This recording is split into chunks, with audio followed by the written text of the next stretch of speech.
Welcome back. Our next guest says that if we don't do something right now, America will soon be essentially owned by China. Peter Kiernan is the author of Becoming China's B Word and 9 more catastrophes we must avoid right now. Peter, welcome. It's such a pleasure to be here. What do you mean becoming China's B word? You know, I think we are at a crossroads. We can either embrace China, understand it, and confront them when they're being unfair, and go after them when we have opportunities. We can restore America's greatness as an economic power if we understand China as well as they understand us. All right, help us understand it. You say one of the catastrophes that could befall the United States is if we become too dependent on China.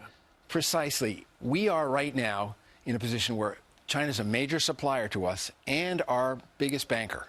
Right. That's a complicated relationship. So they give us money and cheap stuff. Correct. And that's a codependency that you really have to watch. No one would say it's a good idea to have most of your goods and most of your borrowing from the same place.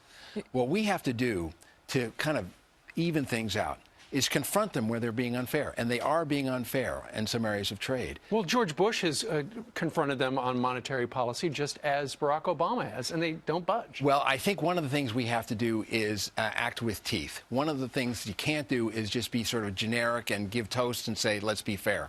I think the actions that Obama has taken, for instance, with taking World Trade Organization steps, that's the beginning of the kind of discussion that characterizes a good relationship. I think of it as economic détente. Mm-hmm.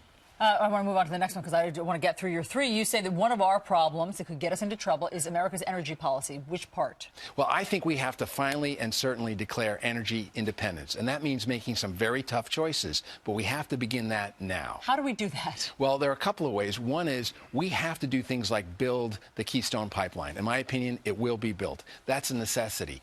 We have to also refurbish. We have 104 nuclear power plants. We haven't built a new one since 1979. We're committed to atomic energy. We have to go that direction. And we have to build a bridge to alternative energy. That's a $1 trillion bet. We have to make it now. And finally, labor unions in this country, they don't have them in China. Well, one of the issues with labor that frustrates me is right this minute, there are 2 million jobs available in the United States. These jobs don't need to be created. They need to be filled.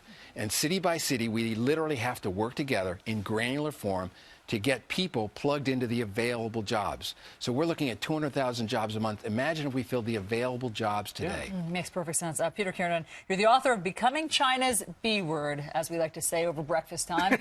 Peter, thanks so much. It's such a pleasure to be welcome. Oh, the B stands for breakfast. Exactly. Now I know. Breakfast. Right. Enjoy your breakfast. Thank you.